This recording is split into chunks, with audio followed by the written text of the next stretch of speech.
In this video, we will talk about mapping relationships as well as mapping associative entities. Now, to represent the relationship in the relational model, we will rely on both the degree of the relationship, so the relationship being unary, binary, or ternary, and the cardinalities of those relationships. And we will start with the binary relationship as it is the most common used degree of relationship. So we will have three types of binary relationship: one-to-one, one-to-many, and many-to-many. And we have a different rule for mapping for each one of those. So in the case of one-to-one binary relationship, the primary key of the mandatory side will become a foreign key on the optional side of the relationship. And in the case of one-to-many, the primary key of the one side of the relationship is going to become a foreign key of the many side of the relationship. And finally, for many-to-many relationship, we will create a new relation or a new table with the primary keys of both participating entities as a composite primary key. Now these keys will be foreign keys as well. So let's look at some examples. Now for one-to-one mapping, it says the primary key on the mandatory side will become a foreign key on the optional side. This is the rule of mapping. Now what if we have both sides as mandatory sides?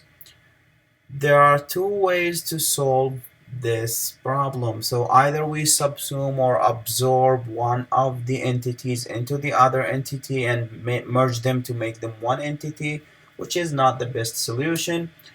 But the better solution is to include the primary key in one of them as a foreign key in the other one, which is the better solution. So we will assume eventually that only one of them is mandatory, and the assumption is based on the one who's mapping. So let's look at this example in here. So the rule says the primary key on the mandatory side will become a foreign key on the optional side.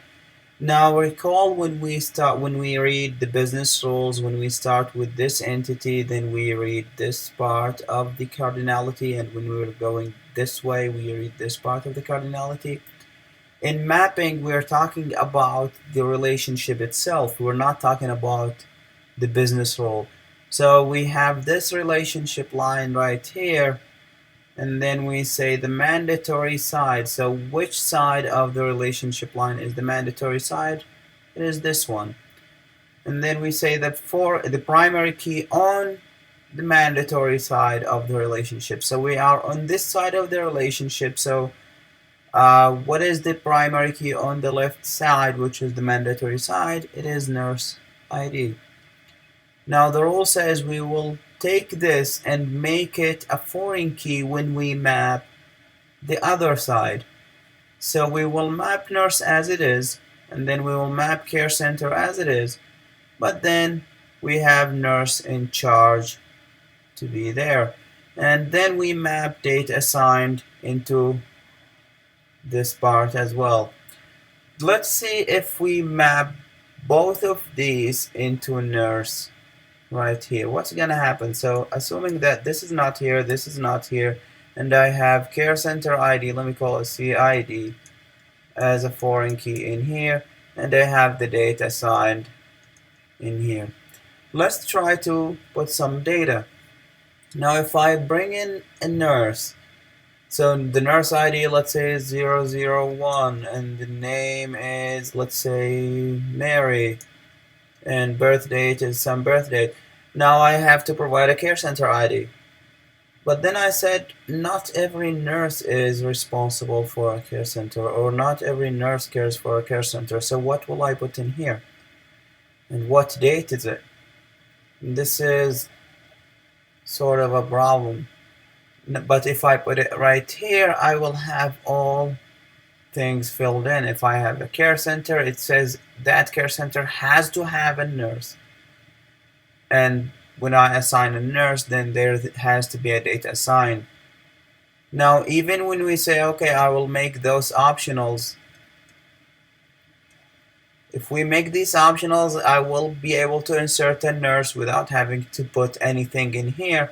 But then I will violate this relationship that says every care center must have a nurse. So I can have the care centers in here, but I don't have to provide the care center ID and the data sign. Then I will have some care centers without nurses. And that is why this rule holds, and if we try to put it the other way around, it's not going to work properly. Now let's look at one-to-many binary relationships. Now the rule says the primary key on the one side will become a foreign key on the many side. Now we have this example, and again, when we say the one side or the many side, we are talking about the relationship itself. So the line representing the relationship. This is the one side, and this is the many side. So we're talking about the line. The left side of the line is the one side, and the right side of the line is the many side. And the rule says the primary key on the one side. So this is the primary key on the one side. This needs to become a foreign key on the many side. And we need to map this entity, and then bring this as a foreign key when we map order entity. And this is what's going to happen. Again, if we try to do the same thing, and I remove customer ID from here, and I put order ID in here. So I'm trying to do the opposite and see what's going to happen if I insert any data. Now I can have order 001 with the date of, let's say, January and 2020, for example. I don't have to have a customer for that because it's not showing me. So this is violating this rule. And what about this side? Now it says each customer can have 0 or more orders. Now if I have a customer ID in here, the maximum number of orders I can have is 1 if I have the order ID as the foreign key, because the customer ID is a unique identifier, and I will be able to insert the customer ID only once in the database. So then I will be able to associate it only with one order ID. Although there is another problem that we can avoid by making this an optional, which is every customer must have an order. If we make it an optional, this part is going to hold, but this part is not. And this part is not going to hold. So we are ignoring 3 parts of the relationship, and we are just caring about 1, which is why we need to do it as per this rule. So if we try to flip it, things will not work. So now let's look at mapping many-to-many. When mapping many-to-many, we will need to create a new relation, which is a new table with the primary keys of the 2 entities as a composite primary key. And we said these need to be foreign keys as well. Now let's look at this example. We have the classic example that we've seen before, where employees complete courses and then we have date completed. Now if you recall, we made this into something like this: employee with the attributes in here, and we had course with the attributes in here, and then we had an associative entity in the middle, and then we map the relationship and we call this certificate, and we had the date completed in here. So if you look at this, this is the same as the top one, and we had the many sides on here, and then we had the one sides on here. So we can think of this as one relationship and another relationship, and we break it down and make a new relation, because the rule says create a new relation with the primary keys of the 2 entities. So if we don't have date completed, then we will not have this, but we will still have this part of the relation. Now what's gonna happen if we try to ignore this mapping and try to go and map employee and then map course and try to use foreign keys? So if I try to put the course ID here as foreign key in the employee, and then I fill the employee number or the employee information, employee ID, and all the information here, The problem is, if we look, employee ID is the primary key. So I'll have a primary key somewhere in here, and each employee is going to be allowed to enter only once in the database. So this is going to allow me to associate it with only one course. And this is violating this part of the relationship. So this will not work. Now let's look if we map it into into the course. So I have the course information here, and I have course ID, which is a primary key as we have it right here. So if I try to have employee ID, let's see what's going to happen. This is going to be my foreign key. If I insert one course, let's say CS 3200, I know this is not an employee course, but let's just put this. And the title is DB, completed by employee number 001.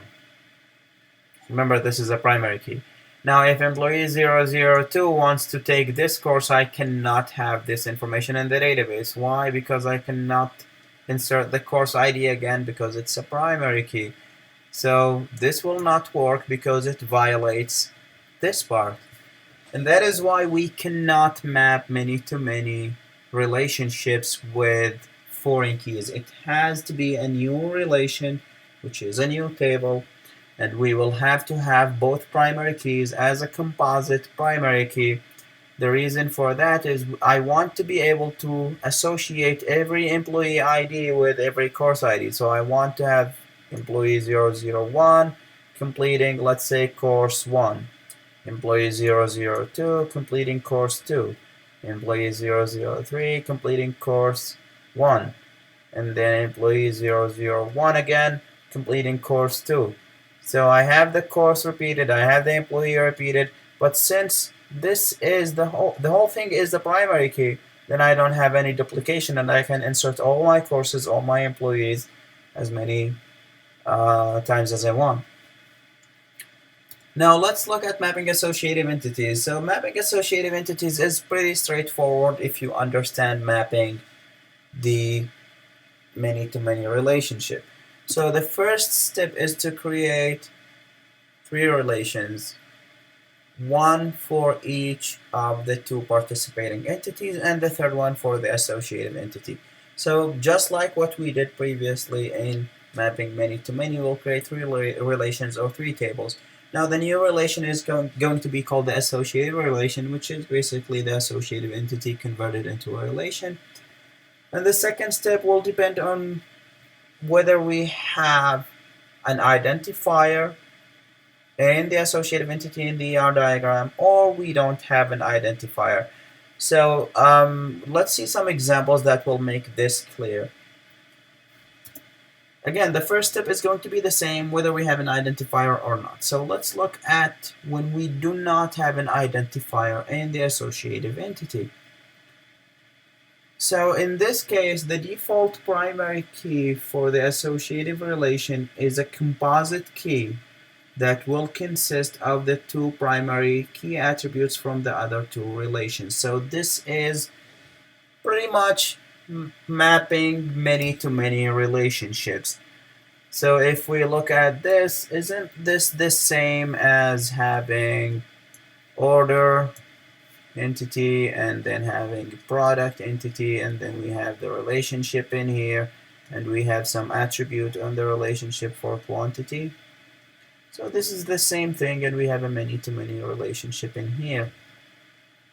So this is pretty straightforward if you understand many-to-many relationship. We will do the exact same thing. We'll include those 2 keys along with the attributes in the associative entity, which is order line, which is this one. Now as for the rest, we will map them as they are, but do not forget that those 2 parts, which are the parts of the primary key, will be foreign keys pointing at those ones. Now why do we have to have them as foreign keys? Because if you have a foreign key in here, if order ID is a foreign key to order, and product ID is a foreign key to product. Now when I try to insert any order ID and any product ID in the order line, it will check if this exists in the order table and if the product ID exists in the product table. Why is that? Because I don't want to have any ghost or dummy order ID, Same thing with product ID. I don't want to have an order ID that doesn't exist and say I have those products on order 1000 and I do not have order 1000 in the database. And I don't want to include the product, let's say 200 in my order, but I don't have a product named 200. So I will need to make those as foreign keys as well. Now let's look at the other case. So the other case says when we have an identifier that's already assigned or defined in our ERD. Now the rule says in this case, the primary keys for the two participating entity types are then included only as foreign keys in that relation. We will keep our primary key that we defined from the ERD. Again, we have the customer here, we have the vendor here, but in the associative entities shipment, we have shipment ID as the primary key. So we will use this, but these vendor ID and customer ID in this case are going to be included as foreign keys. Why do we include them? Again, because we don't want to have a customer ID for a shipment where the customer ID doesn't exist, and we cannot have a vendor ID that does not exist from or in the vendor table. As long as we have an ID that is assigned in the ERD, we will have that ID in the associative relation. Now let's just quickly recap on this. If we have the identifier assigned, we will use the identifier, but we will have those primary keys of both participating entities as foreign keys, just foreign keys, C dash underline. If we do not have an identifier, we will still have those two primary keys of the participating entities as foreign keys, but we will also have them as a composite primary key for the associative relation.